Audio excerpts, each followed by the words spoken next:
Hi, thank you. Welcome to this workshop on early learning from LA DCFS Motivational Interviewing Training Plan, a topic of great interest to many of us in California, as I know 87% of the CPPs in California included motivational interviewing, and folks are really ready to get started on that training.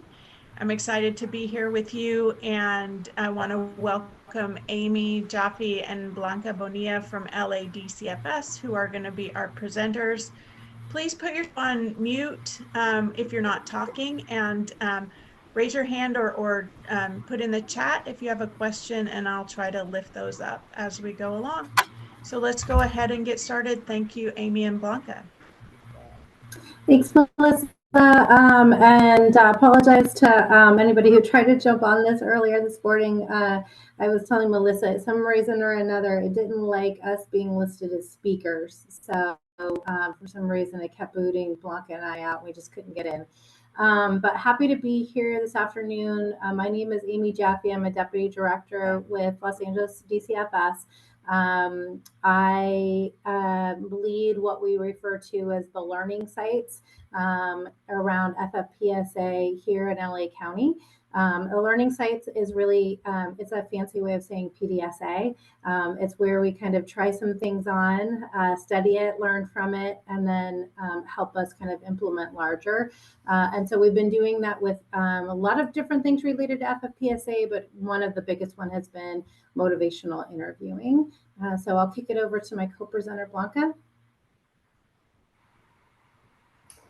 Thank you, Amy. And just to quickly share a little bit about myself, Blanca Bonilla, I'm the training director with LA County DCFS. I've been in this position for about 7 years and have been working in motivational interviewing. It feels like forever, but I think it's only been a couple of years. But we've been talking about motivational interviewing and bringing on this training for our staff probably since late 2021.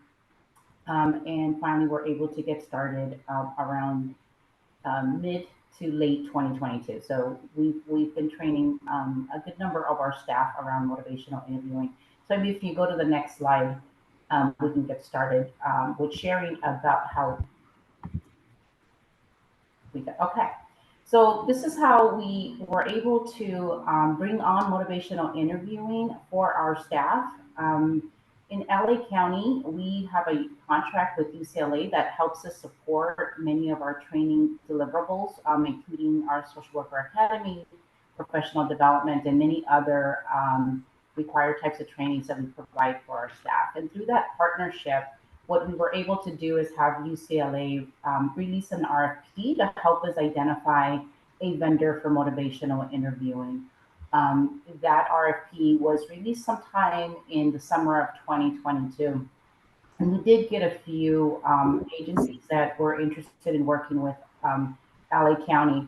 But at the end, after everything, we identified ESIM, who is an agency out of Utah, but they actually have trainers and different people across different states in the US. They were identified to provide the training for us, and they started around October of 2022. To date, we've been able to start 14 cohorts. We'll share a little bit more of the details of what's included in the motivational interviewing training, but this is just a quick summary of what we've been able to accomplish to date. So 14 cohorts have started at least the foundational training. Each cohort for us includes 50 participants. In each cohort, we also included some cohorts for our probation partners. When we started, we were going back and forth in the different cohorts between a cohort for DCFS and a cohort for probation. In more recent time, many more of the cohorts have been identified for DCFS. The training it lasts anywhere from 4 to 5 months. It includes a lot of different components. And again, in the subsequent slides, we'll share a little bit more about what those components are. But it does take our participants up to 5 months to complete all the different components. we plan to do about 18 more cohorts in the fiscal year 24-25. We're hoping to be able to get through all of our staff within the 7 learning site offices that Amy shared, and then we'll expand beyond those 7 offices. So we're probably going to be providing motivational interviewing for some time to come. We've been able to get through about 400 or so our staff. That includes social workers, supervisors, assistant regional administrators, coaches, CQI staff, training staff. So a variety of our staff have had the opportunity to go through the motivational interviewing training. Not all of the staff, though, are required to complete every component. Our social workers are the ones that are required to complete all of the components, which includes the coding piece. And again, we'll share a little bit more about what that includes. Amy, if you can go to the next slide. So there are main 3 areas of support for our social workers to ensure that they're not only getting the information and the training and the knowledge around motivational interviewing, but we're also including ongoing support to ensure that there's transfer of learning, that there's support for us to be able to ensure that fidelity is being met. And so the first piece that they receive, of course, is the training, which includes foundational training, advanced trainings, e-learnings, small group coaching sessions, and the coding. And again, in another slide, we'll go more in detail about what each of these pieces are, because there's 6 different learning skills that our staff go through. And this model is something that we worked with ESIM, our vendor, and UCLA to identify what would be the pieces that would be included within our motivational interviewing training plan. It also includes the ongoing learning, which includes having information accessible to our staff. One of the things that we created for our staff was a Teams page. This is a place where our staff can access informational sheets, can chat if they have questions about motivational interviewing. And Amy, please jump in if anytime I forget some of the pieces or want to add to some of the things that I'm sharing. We've also had to, of course, work with our coaches. And in LA County, we have 2 types of coaches. We have what we call our county-wide coaches that are housed in different offices of ours, but they're centralized through one manager in the section.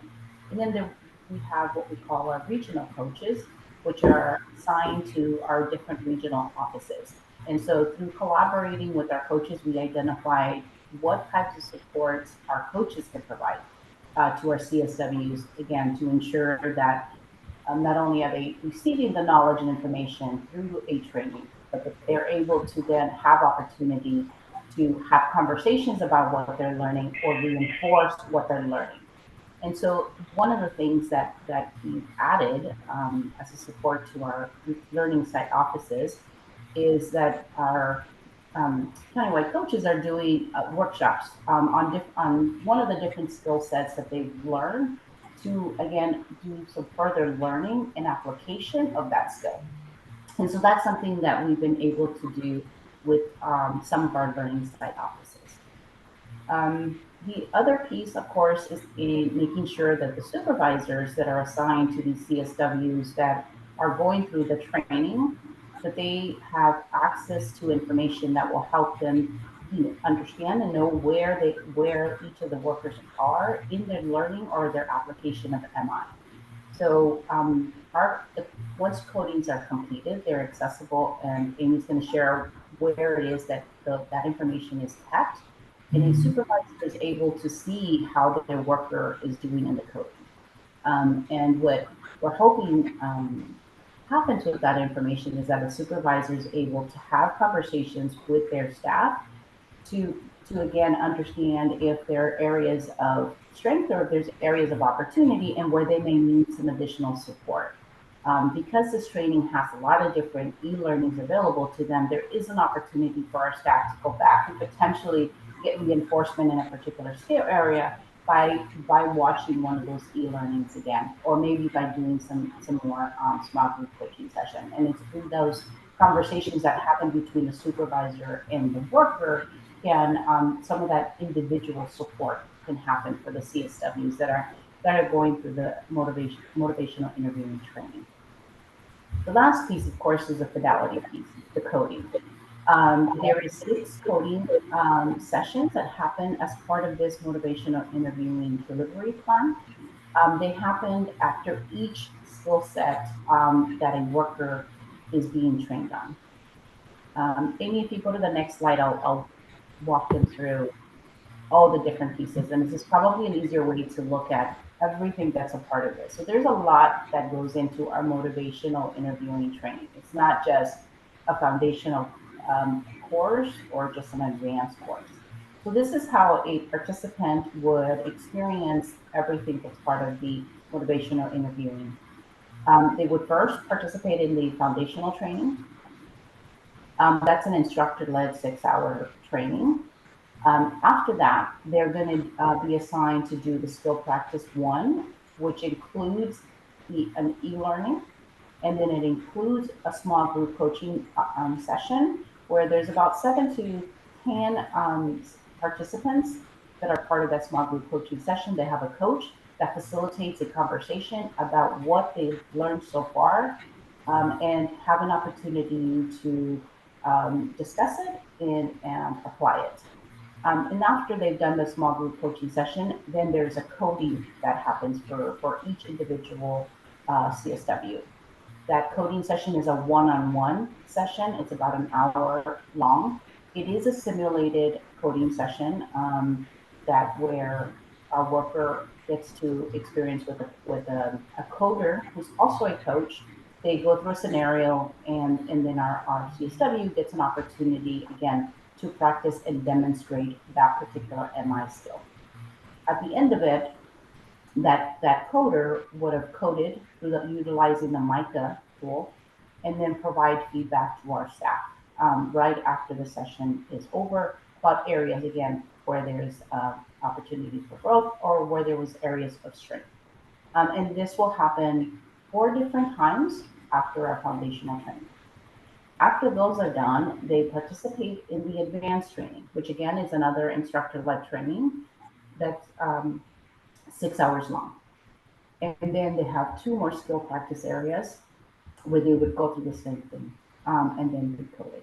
After they're done with all of these pieces around motivation and interviewing, they've concluded all of the training around motivational interviewing.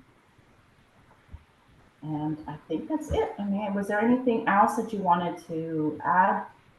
Yeah, I think I'll just so we had referenced it a little bit earlier. So like not everybody goes through the in-service one-on-one coding sessions, right? So I'll go back here, right? So everybody gets the foundation, which is the 1 hour 6 and the 4 e-learnings and the 4 group sessions.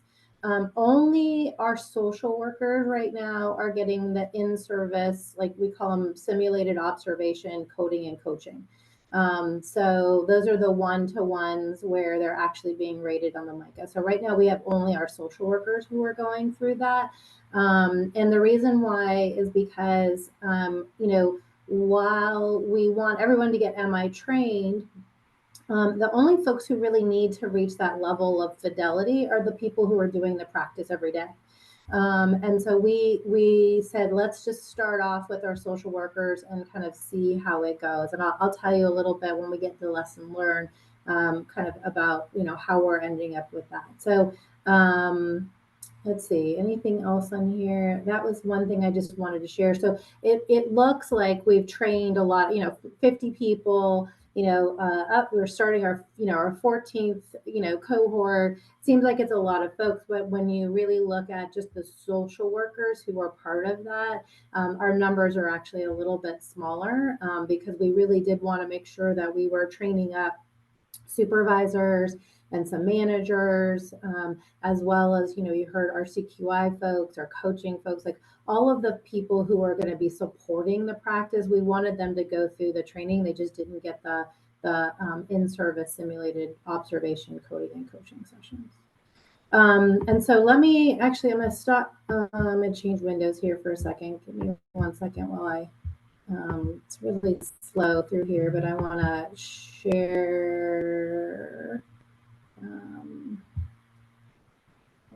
Why don't I just do entire screen?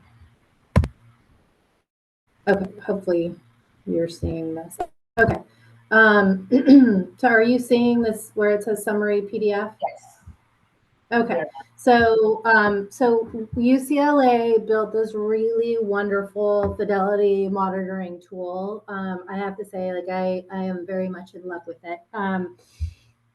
It's similar to like Qualtrics. They use Tableau. It really is about data visualization. So here's an example, right, of sort of a summary kind of session where you can say, okay, like we have had 26 trainees go through coding, about how many coding sessions per trainee. This is the total. These are the number of coders that have been involved. How many reflection questions did the trainee demonstrate during the one-on-one coaching sessions? The coding sessions. How many questions did the trainee demonstrate? So, we're sort of getting some information there. What's our composite? We're kind of ending up at this sort of client-centered part, right? It's a little bit higher than that. So our scale is sort of a 1 to 5, and this is coming from the purveyors of the MICA. So 1 would be fundamentally inconsistent, 2 generally inconsistent, 3 client-centered, 4 competent, and 5 proficient. And so you can kind of see after the coding sessions were around 3.4, 3.5. There's also an opportunity to look at like sort of the strengths. What did the learners do well? You can see this is a PDF version, so I can't scroll the whole thing, but you can see they're doing well around affirmations and eliciting and permission questions, responding to change talk. But then you can see growth opportunities, right? So getting caught as referring to the agency, instead of, here's what I'm hearing you say, or, really kind of building that sort of deeper one-on-one relationship. Adding complex reflections. So definitely that level of complexity. You see that next one, complex reflections to engage with a defensive client, complex reflections for the underlying thoughts and feelings of the client. Here's another one, like both the learner and coder agreed that the client will continue to work on asking questions, understand clients' goals and motivations rather than provide answers, or choose which direction they think the client should go in. So you can kind of see a little bit around, this gives us kind of a screenshot, right, like of kind of where we're landing. And then this is one that we can pull up, like this is office wide. So I can actually go all the way down to the individual. And I think this is really powerful because the individual then can kind of see where they land. And again, this will sort of show you, like in the beginning, you start to see a little bit more yellow. And then as time kind of, there's a little bit of a dip. But then as time goes on, you'll start to see that they're actually improving. This one shows that it's a drop to 3.3, but it's only because we only have had 11 from this particular office go through their 6 sessions. So I'm guessing by the time our 26 get through, we'll probably have even higher scores than that. All right, so let me flip back over to the PowerPoint. Can you see the PowerPoint? Yes. Okay. This is another way to sort of see this, right? So this is a screen of showing of like how the social workers did. And as you can see, there is a direct trajectory on doing all 6 of the coding sessions. So one of the things that we hear from our staff is that it's a lot, and it is a lot. but we really see that there is continued improvement. And so we're really kind of continuing to sort of land on the fact that we think that this is sort of the right number of where we want to see staff complete in order to come out of training at that sort of client-centered level. So like the best part of this really is what the social workers are saying. And so here are just a few quotes. I really love the MI training and coaching. I'm getting a lot out of it. It's giving me a whole new approach and a way of working with parents. I'm usually very directive, telling clients what they have to do to comply with court orders and the case plan. Now I'm listening more, asking opening questions, affirming them. It's totally different. Let's see, a couple other really good quotes on here. Let's see if I can get to a couple of my favorites. Hold on. I like this one a lot. The social worker said, the schedule at times felt really hectic, but I made it work. The e-learning videos and coaching were helpful. I can remember saying, this is when she was out with a client, wait, I'm talking more than you are. And of course, I rephrased and asked the question, I'd like to hear more from you. I remember how the person looked at me, and then I realized that they are so used to people telling them what they need to do. And without the training, it would have been practice as usual. But instead, the person responded positively, and we were able to have a more open dialogue about the case. The case closed at court with the child remaining in the care of the parent. And then here are a couple other ones. I do include this one where it said the only downfall is the extensive training that we have to follow up on the initial trainings. As a worker, we're already bombarded with requests, meetings, reports from our clients, providers, and admin, and now we have to add additional trainings to follow up on the initial foundation training. Instead of being beneficial to me, it's become a nuisance to have to comply with all of them. So I wanted to put that in there because I do want to recognize that it is a lot. Like, it's not like our staff have nothing else going on.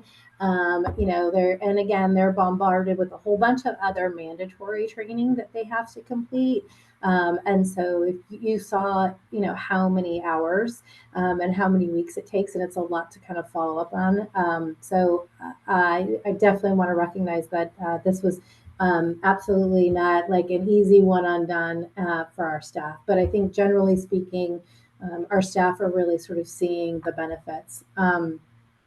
The other thing, I was out actually just last Thursday in one of the offices, and I was doing kind of a small focus group with the social workers. And, the social workers were really saying, wow, I've never had a client thank me before. And now that I'm using MI, they're actually thanking me. And so it's been this really nice kind of experience for social workers to go out, work with families, try on this sort of engagement tool with them, and get kind of that immediate feedback back to them around how this is really helping them do their job. And so even better than like CQI and case reviews and all of the other stuff, to get that kind of immediate sort of feedback, I think is really reinforcing it. And in that particular office, what's happened is these social workers have said, how wonderful it is that the other social workers can't wait to participate. They're like, well, when am I going to get the opportunity to go through this training?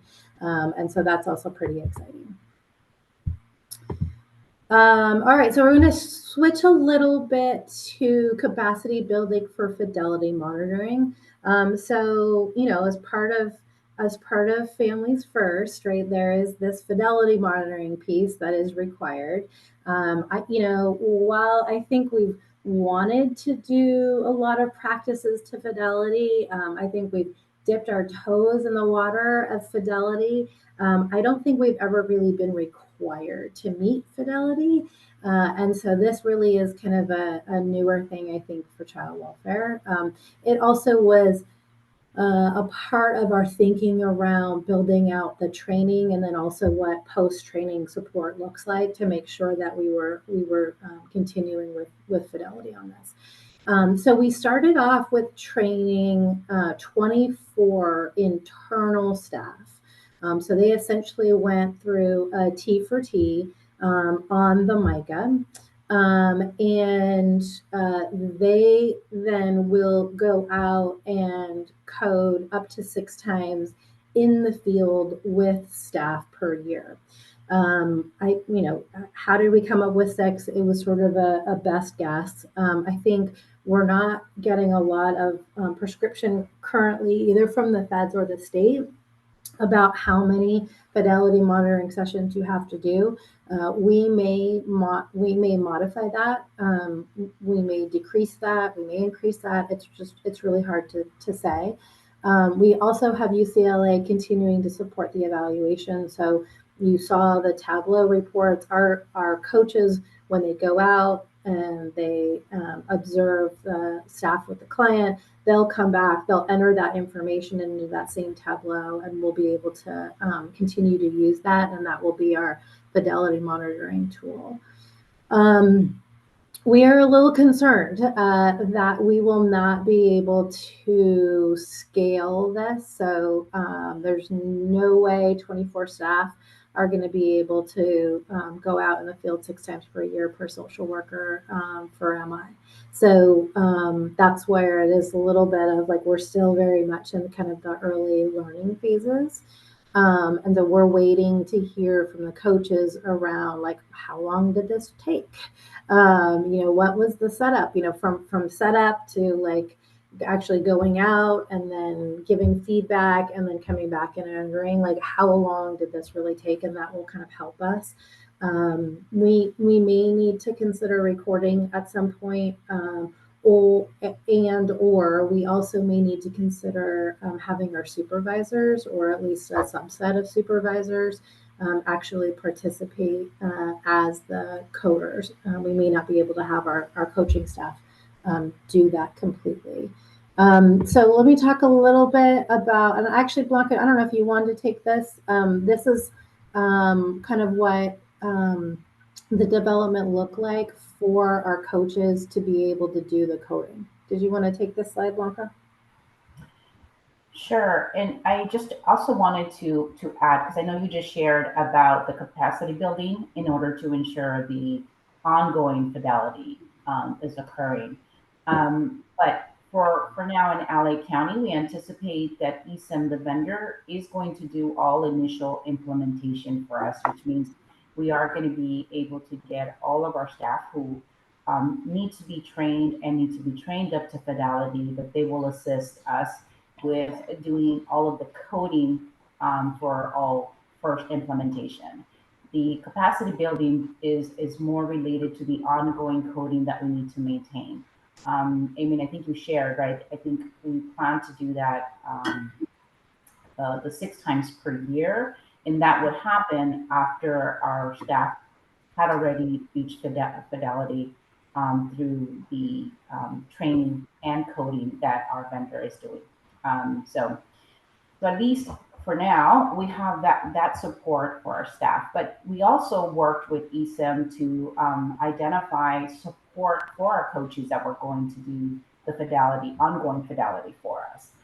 So all of our coaches went through the same training series that we already shared, that we provided for our CSWs. But in addition to that, they did get more training and more coaching from ESIM and their coders. So our coaches that are going to do the fidelity monitoring for us also went through a 1-day coder training. And then they also went through a series of coachings. They went through, I'm going to look at here in front of me, so I don't have to do it from memory. They went through 6 hours of the full day training like they did for everyone else. And then they also went through small group coaching sessions. They did, I believe, how many sessions of those? I don't see that in there. I believe they did 6 of those sessions in the small group coaching sessions. And then after they've started to do some of the coding, which they just started, they're also going to do monthly coaching sessions with ESIM coders.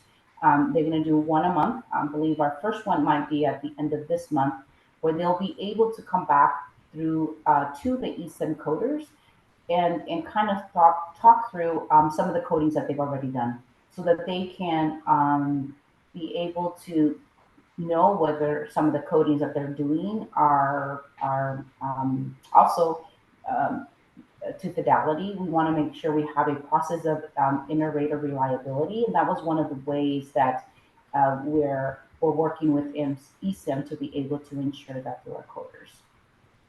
I'm sure there's a piece that I'm missing, so I'm going to let you fill the gaps. This one. Yeah, no, I think that's good.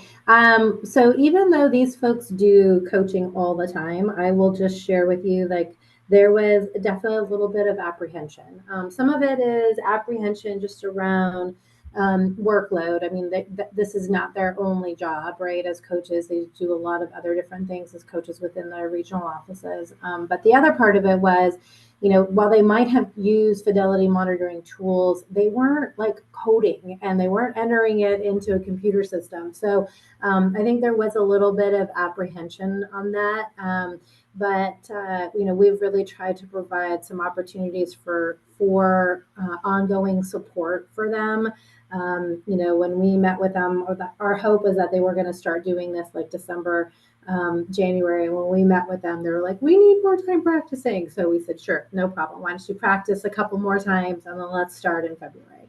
And I was out at one office and they were saying, they were asking, their CSWs, their social workers, hey, listen, be gentle with us. This is our first time too. And so, really just kind of having that expectation that, we're all kind of learning together. It will be interesting to see, and I'll just kind of move a little bit into lessons learned now. It'll be interesting to see what the scores actually end up looking like from our going from our training provider all the way to now like our internal staff. The other thing, it'll be interesting to see what does it look like when it was in this sort of simulated format rather than actually doing it with clients. I've heard different things from different folks. Our probation partner, she had done some of this for a smaller group of probation staff a couple years ago, and she said that actually that the scores went up pretty much higher than they were like in training when they were out in the field because they felt a little bit more natural. It also might be too that these folks are a little bit more familiar with child welfare language. A lot of our trainers, they're excellent trainers, but they do a lot that's a little bit more kind of traditional therapeutic relationship, not necessarily child welfare. And so that also might kind of impact what the scores really look like. So jumping into lessons learned. So clearly this has been a massive undertaking. I think we kind of knew that from the beginning. I have to give major props to the DCFS training team. This was not a simple task. This was not like doing any other training that we've done. They do, like they've done up to like 40 something CSW academies per year. Like even this was because of all the different components and the different cohorts. Like it was a lot of tracking. They had to build brand new tracking systems. Again, I think UCLA was a great partner, especially in building the monitoring tools. We initially started with some like dedicated staff. So we started in our SPA 2, which is basically like 3 regional offices. And then we rolled it out to another SPA, which is another 4 regional offices. So that's 7 regional offices out of about 20. And what we said was, why don't we start with like a small number of staff in each of those offices, and then we'll kind of figure out where to go from there. And what we've determined is that instead of continuing to roll it out to the remaining, 13 offices, what makes sense is to just train up the whole office in MI, and that will actually really support developing the culture of motivational interviewing. Another thing, again, not terribly surprising, this fits really well with core practice model. I hope you saw like from the quotes, like the quotes were basically everything I think we've ever wanted to see with core practice model. And what we've really said was that this is MI is another way to realize the values, to operationalize what engagement really looks like, and creating a sense of partnership. And I think that really resonates, especially as, like I said, when they get that feedback directly from their clients. I am truthful. I'm honest with our staff. I do tell them that, part of this is we need to do this because that a lot of this is going to be about drawing down funds through FFPSA. And so there is a documentation component. We've tried to make the documentation component as reasonable as possible, knowing that we're not claiming just quite yet.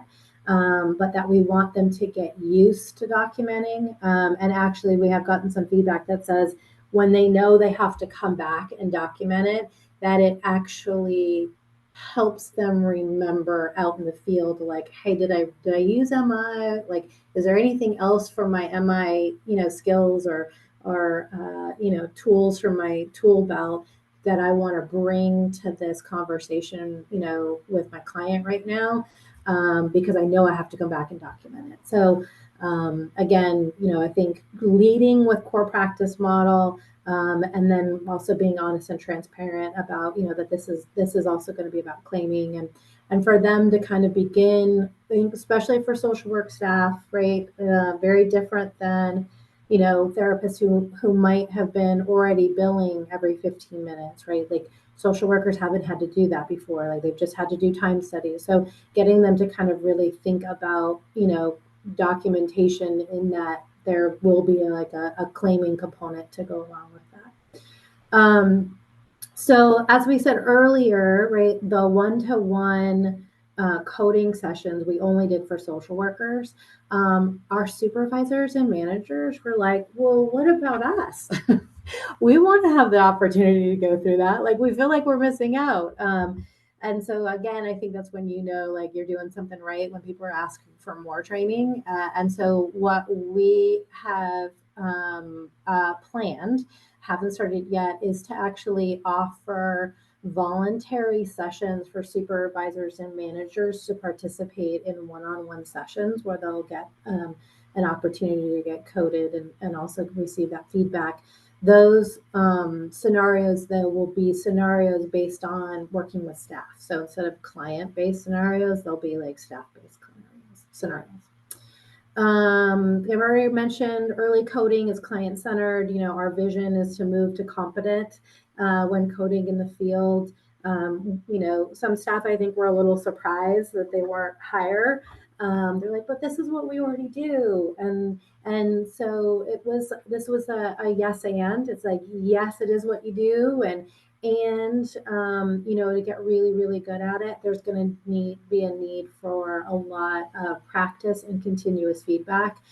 We started to kind of share with staff that, we really probably don't think many of our staff will reach proficiency until at least a year to even 2 years of really doing this.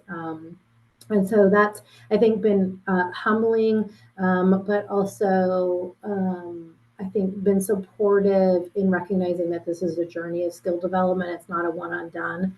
It also really supports, the notion of that ongoing learning after kind of the formal learning is done. Ongoing learning is a must. So we've created some internal learning collaboratives. These are kind of been done in concert with the training team, our county-wide coaching team, as well as the regional coaching team. Some offices have what they call like practice collaboratives, right, where they kind of come together and talk about all things practice. Others didn't necessarily have those venues, and so they've had to create those venues. And they're finding that ongoing learning after the formal training has been super helpful. Another thing that I will also share is that in the offices where my managers participated in those practice collaboratives, those were the offices that the staff felt the most benefit from MI. I have one office where managers were not necessarily present, And I think managers kind of gave a little bit more of a, like, this is what we have to do kind of message, like, so let's get it done. That office actually had the least satisfaction with MI.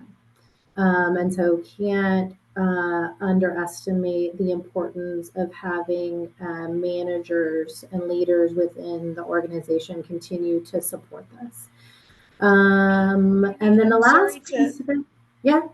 I'm so sorry to interrupt. There's a question in the Q&A, and I'm not sure if you saw it, but before you go further, yeah, I wanted to give you a chance to weigh in. Someone has asked, how did you come to select the MICA tool? Because the MIDI or MITI tool is also popular.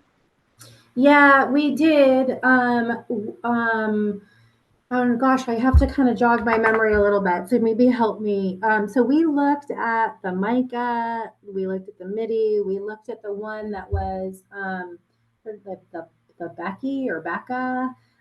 We looked at like about 5 of them, and we landed on the MICA because we felt it was the closest to that sort of brief interaction that our social workers were doing, right? Like they're not necessarily, like we felt like the meeting was probably better served for more therapeutic kinds of settings. I can't remember other specifics around that, but that's sort of like what I generally remember. And again, Blanca, if you remember anything else, let me know. I don't remember the exact reason, Amy. I do remember, though, that we have numerous discussions with different partners, including Chapin Hall, who is our partner in around implementation of FFPSA. So yeah, we looked at all of them. Yes. Yeah, that's helpful. And so, yeah, we did. We actually had a collaborative with Chapin where Chapin met with a bunch of different folks, and they had done a ton of research. And so we went through all of it, and that's where we ended up. But something that comes to mind is, what we're really seeing motivational interviewing doing is really around helping our staff support families for engaging in services within the community. So that is our hope for outcome, so that there will be less of the kind of push and pull, right, in the relationships. And like, instead of like, I'm doing this because my social worker says I have to, and I don't really want to. Instead, we're seeing MI as an opportunity around creating a partnership around like, hey, what's important to you? And how can I support making sure those things that are important to you happen? And we believe that that will help staff engage in services further. Many of the services that they'll engage with will also have MI, and some of those providers will use the MIDI. So, like, they may very well end up in a substance abuse counseling treatment center that like their own fidelity monitoring is the MIDI. So it's not so much about like the MICA being prescriptive around the service. It was really around the MICA is probably the best to monitor fidelity for child welfare staff. I hope that's helpful.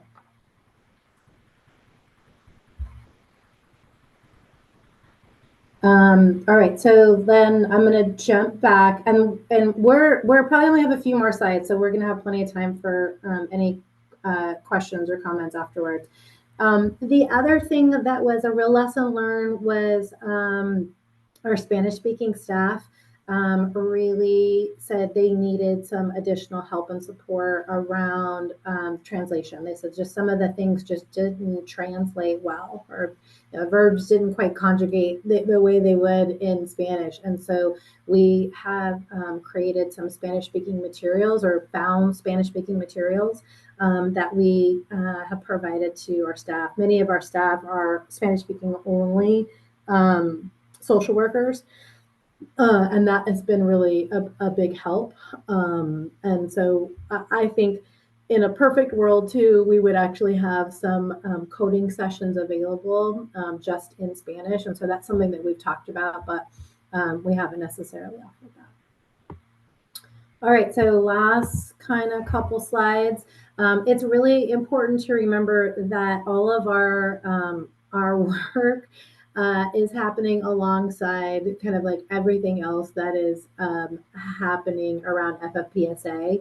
And so we make a concerted effort to make sure that we are constantly talking to kind of the other work streams and the learning sites around motivation, like what's happening in training.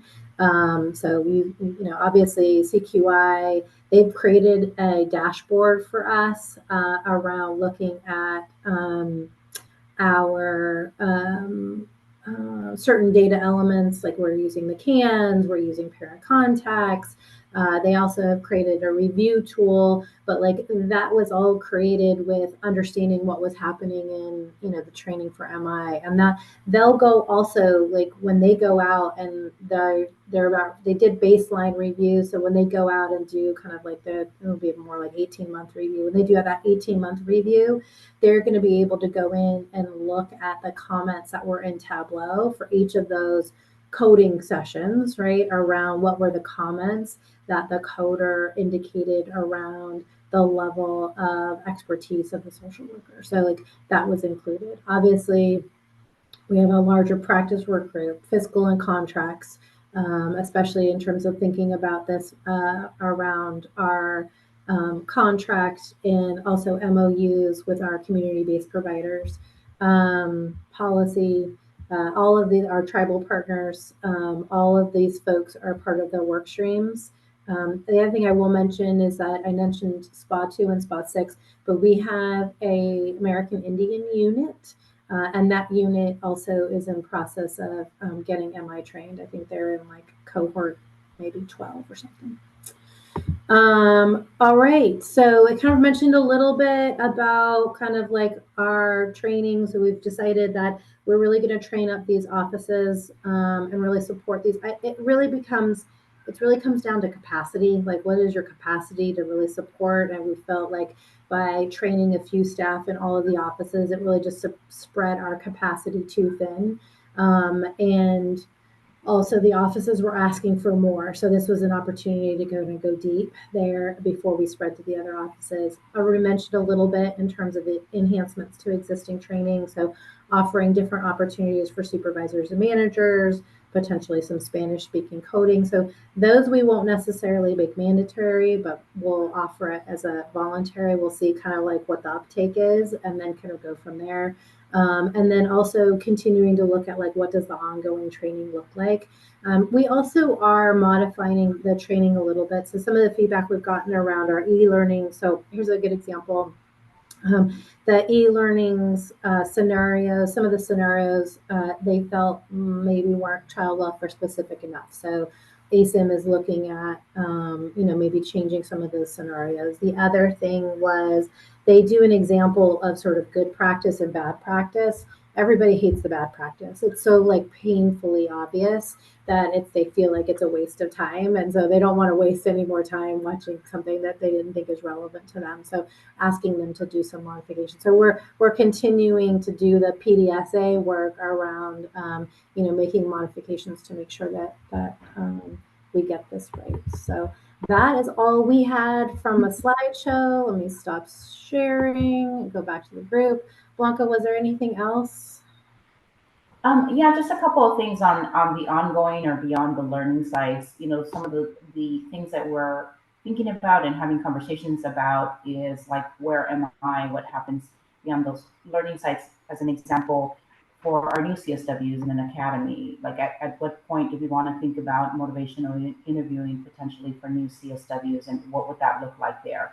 Because as you guys saw, this motivational interviewing includes many different components. It's 5 months, so we don't know whether it's a good fit for the CSW Academy. Is it a different sort of format in which we might deliver in a CSW Academy, or do we deliver after Academy? In addition to that, the sort of the ongoing conversation about integrating some of these other pieces, like through policies. We did have a guidance that was drafted for the learning sites that help CSWs that are working on that learning sites understand how they utilize motivational interviewing or what their documentation requirements are. But at some point, we do need to think about how it gets integrated into policies that impact all of the department, and utilizing potentially MI language or MI requirements. And so those are all the things that are still part of our planning, and that hopefully will help further integrate motivational interviewing into our practice, and will impact on the way that our workers are able to demonstrate fidelity around the practice. So I think that was the only other thing I wanted to add, Amy. So if there are any questions or any comments that anyone may have.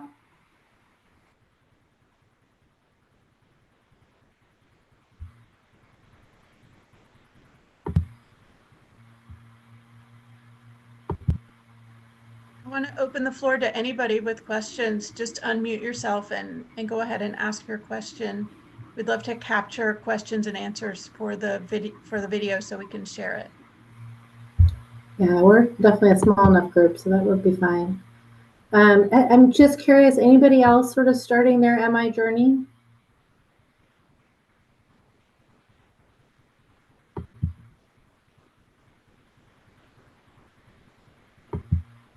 We'll share that there's work underway in the state with the training academies and CDSS and the training support unit. We're all in conversations about leveraging the statewide RTAs and potentially having some capacity there to support counties. A needs assessment is going to come out later this month to all the counties so that we can better gauge exactly the numbers of people that need training, because you know, it's not just your county staff, but also your community partners, and how you want to go about training them, and what fidelity tool you want to use. So definitely be on the lookout for that. Yeah. I see some conversation in the chat. Yeah, so Nicole, would love to get your experience on Listen. You know, so Listen is a option to like record. I think our county council is really hesitant on recordings, and so that's why we're like, ugh, I was like, it'll take me 2 years just to figure out how to navigate county council. So I'm like, forget it. Let's just do it this way. We'll start it off and then we'll go from there. But I think getting, you know, us sort of sharing experiences. I like I said, I don't know how we're going to scale it to have individual people go out and do it. It's just going to get also, it's going to depend on like what the feds are really looking at. I mean, they may say 2 observations per year is enough. But if they are like around that 6 to 10 or something like that, yeah, it's going to be really hard. The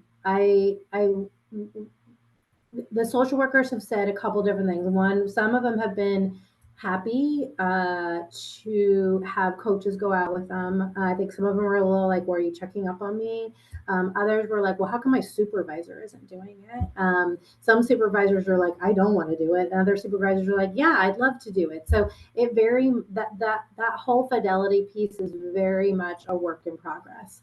And you know, we'll likely have to make a couple of different adaptations kind of as we go. But again, like I think because we're not really claiming at this point, it gives us an opportunity to do some different tests of different kinds of solutions.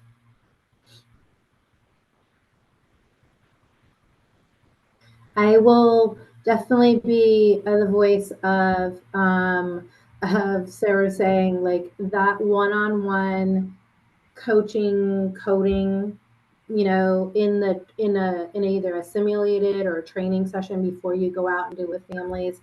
You know, the more opportunities that gets offered to staff, I think the you know, again, our stats are showing that has been a big factor in their success level. So I'm a big proponent of that, which I know is probably the most expensive training, but it is probably the most bang for your buck. I also will say that like a lot of our staff found the foundation training to be a little simplistic, but we just felt like, listen, we don't know where people land, and we could have maybe done a little bit of a needs assessment and maybe even done like a sample of using the MICA to find out like how foundational do we need to start. So that would have been something that we could have looked at. But you can see that, in those first coding sessions that they're doing, a lot of them are not client centered. So it makes me think that that foundational course is still really important. The other piece I would be interested, Amy, to Melissa sharing that the state is looking into sort of providing some motivational interviewing. I can't imagine it's going to include the many components that ours includes. So be interested to see of like, other counties, if they provide MI, if it is just, right, a foundational training, can they demonstrate fidelity even after just one? Like you just indicated, although our data doesn't seem to be showing that as of now, maybe it does for others that way, because I think when we identified or when we agreed in working with ESIM to all these different parts of MI, we didn't really know, did we need all 20? Do we need all 5? We just, we're kind of looking at the data to see what it's telling us. And so far, it really is telling us that the more pieces of this that staff participate in, the more fidelity they're able to demonstrate. So far, we're still motivated to include all of the components that are part of this motivational interviewing, although, as we've shared, it is a huge undertaking, not just, of course, for programs that have to support and deliver this, but for for social workers that have to participate and complete all of this. Yeah. And I will definitely say, like, I don't know, like this is obviously we're sharing this as early learning. I think every county, every agency, are probably in different places. So, I don't think there's one right way of doing it. And so I think offering some flexibility, so that, that way it's not like everybody has to follow this sort of prescription, I think is probably going to be the most beneficial. So Mariah, I love your question about the spirit of MI. So I think a couple things. So one is I think our training provider ESIM does a really good job of hammering that home in all of their training modalities. So that I think is the first one. I think the second one is we try to sort of build in a little bit of that just in the implementation, right? Where we're really making sure that there is lots of opportunity for staff to sort of share about what's working, what's not working, what it is that they need, and then when we can quickly like adapt and modify to meet their needs, I think that really sort of shows like we're really committed to this as a process, not like this is that thing that you're supposed to do, but really like, no, all of us want to support this. I think the Spanish speaking materials was a really good example. There's like, I really am struggling with this, and to get them that Spanish speaking materials, which they then can like use right away. Like you could tell that they were appreciative and helpful, and that was really important. I think having leadership participate and listen and be responsive is also super critical and super important. And then again, I think the other thing is really tying it into core practice model, because I think a lot of the spirit of MI is the practice model. So having those early champions talk about their successes in using MI as part of their practice, I think also supports the spirit of MI. they've had some conversations too around like, look, I've used MI, I did all this really great work, I've created this great relationship, but I'm still really worried about my clients. They don't feel very connected, and I'm worried when I close my case, what's going to happen? And so I was like, that's a really good question. Let's figure out how to make sure that we're linking them to our prevention and aftercare. Or if you don't think that's enough, like what else can we do to link families so that they're not on their own? So I think, again, just really being responsive to the multitude of asks by staff, I think also support the spirit of MI. There's one other thing I was going to say. Oh, I lost it. Amy, I wonder we should share too. One of the things that we wanted to also do in LA County is to ensure that there was some sort of standardized use of motivational interviewing. And so our community partners also in the learning site offices are also being trained by ESIM, by the same vendor. So they're receiving the same training that our social workers and supervisors are receiving. And so that was one of the sort of commitments to ensure that there was alignment and that we were sort of hearing and seeing the same thing around motivational interviewing. Yeah. I know. I remember what my last thing was.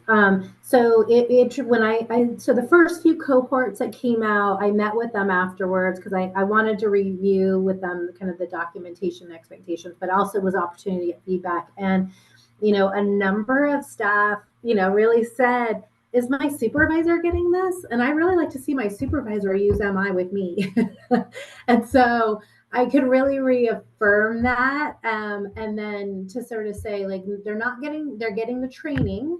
They're not getting the one-on-one coding and coaching, but we're going to offer it as voluntary. I think also as a way of kind of being responsive, because that really sort of speaks to like making sure that the spirit of MI like is the way we do business internally, not just externally. And so we are hopeful. We're curious to see what the uptake is when we make it voluntary. We may have to make it mandatory, but we want to just start off with at least offering those voluntarily for supervisors and managers. And we think that will also support MI implementation kind of long term. And you had a couple of region administrators, right? That also, I think, did all of the components, including the coding, to also experience what their social workers were. I did. I have a couple regional administrators. So those are the higher level managers over the regions, and they were very much wanting that opportunity. And so we're like, okay, we can give you that opportunity. And those were folks I think who are tend to be more clinical in nature. They're also they're definitely practice model champions. And as I mentioned earlier, those were probably some of the offices that I felt like that leadership component really did make a difference in the staff satisfaction. Yep. Well, I hope to hear from other agencies about their experiences at the next convening. Again, like we really are anxious to hear about what other folks are doing and how it's working, and being able to learn from you all on your MI journey as well. Great.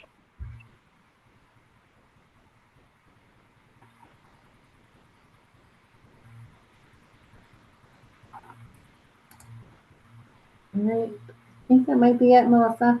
I think so too. I'm just checking the chat one last time. So folks, please reconvene in the main session. We have some closing comments for the afternoon that'll be starting at about 1:50. And then we look forward to seeing you there, and then again tomorrow when we resume. Thank you so much, and we'll see you in the main session.